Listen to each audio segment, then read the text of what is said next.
This is an immediate release from the LaRouche Political Action Committee. To Mr. Obama, you are complicit in the murders of Ambassador Stevens and the 3 other American diplomatic personnel. Provided with 48 hours' notice, you did nothing. These patriots, who dedicated themselves to the United States, are now victims of your criminal mind. Mr. Obama, you are not now, nor ever were, fit to serve as President of the United States. Had you given the direct order for the murder of these U.S. diplomatic personnel in Libya, there would be no difference. You, Mr. President, are mentally unfit to serve and must step down. You must be impeached now. You willingly failed to prioritize security at the U.S. Embassy in Benghazi, yet were given clear evidence of threats and intelligence warnings. You were given 48 hours' notice and did nothing. Were you waiting for their murders, Mr. President? This is the case. You let the murders happen. You are complicit.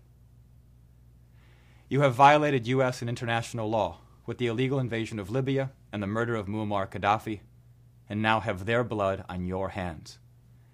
You are complicit with Prince Bandar, the head of Saudi intelligence and sponsor of the first and second 9/11 attacks.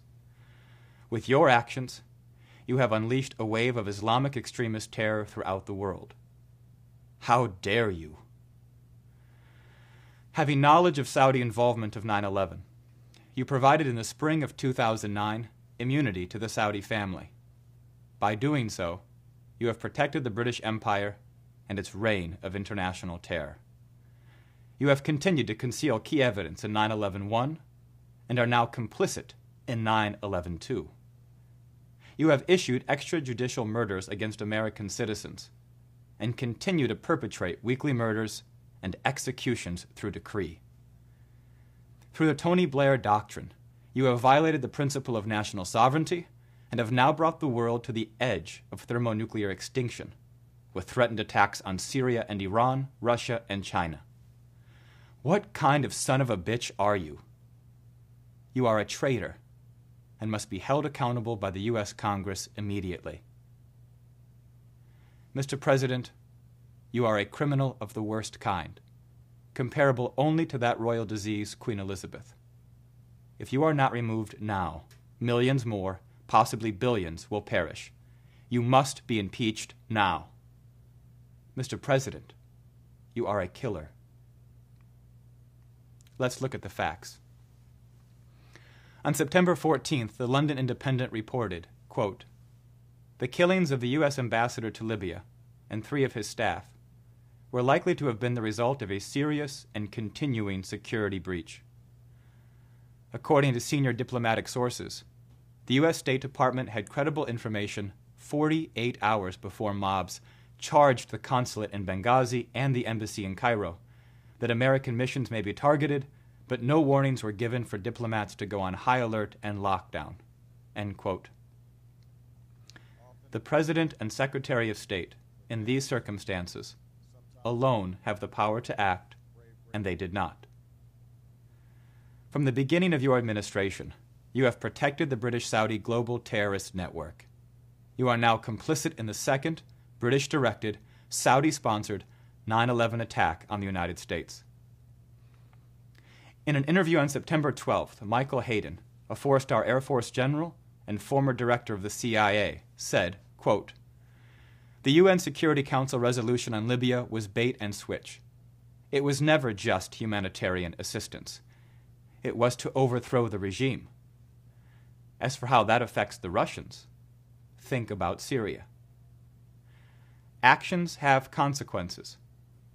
These are reasonably predictable consequences. So I do think that someone who set this chain of events in motion bears some measure of responsibility." End quote. So do we. Mr. Obama, you have violated international law and must be tried in a court of law for murder. The defense of national sovereignty, the defense of the inalienable rights of life, liberty, and the pursuit of happiness must now be upheld. Mr. Obama, you must go. former Senator Bob Graham, co-author of the 9/11 Inquiry Report, states in an article released on September 11th, quote, "The passage of time since September 11th, 2001, has not diminished the distrust many of us feel surrounding the official story of how 9/11 happened, and, more specifically, who financed and supported it. After 11 years, the time has come for the families of the victims, the survivors, and all Americans to get the whole story behind 9/11. It is not merely a question of the need to complete the historical record. It is a matter of national security today." A 28-page chapter in its report centered on sources of foreign support for some of the September 11th hijackers while they were in the United States. That chapter remains censored, denied to the American people. Sadly, those 28 pages represent only a fraction of the evidence of Saudi complicity that our government continues to shield from the public under a flawed classification program, which appears to be a part of a systematic effort to protect Saudi Arabia from any real accountability for its actions. So when Secretary of State Hillary Clinton asks, "How could this happen? How could this happen in a country we helped liberate?" Perhaps you should remind her that in 2009, when the families of the victims of the first 9/11 attacks filed a lawsuit against the Saudi royal family for their role in 9/11, you intervened to ensure that Saudi government officials and members of the royal family enjoyed sovereign immunity and would not be held accountable. Mr. President, you are knowledgeable of these threats and are culpable for malicious negligence and complicity in murder against American citizens. You have earned every hair of your mustache. Worse, you have betrayed our country on behalf of the British Empire. For this, you are a traitor of the most vile kind. Unfortunately, had you not been renominated by the Democratic Party, this would not have happened. Now, the members of the U.S. Congress must hold you accountable in a court of law. They must stop your murders, Mr. President. Our nation and mankind today must be saved.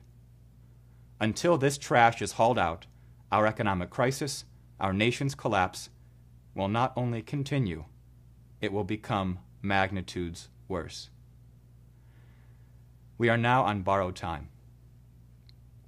Members of Congress, we demand you stay in session and impeach him now.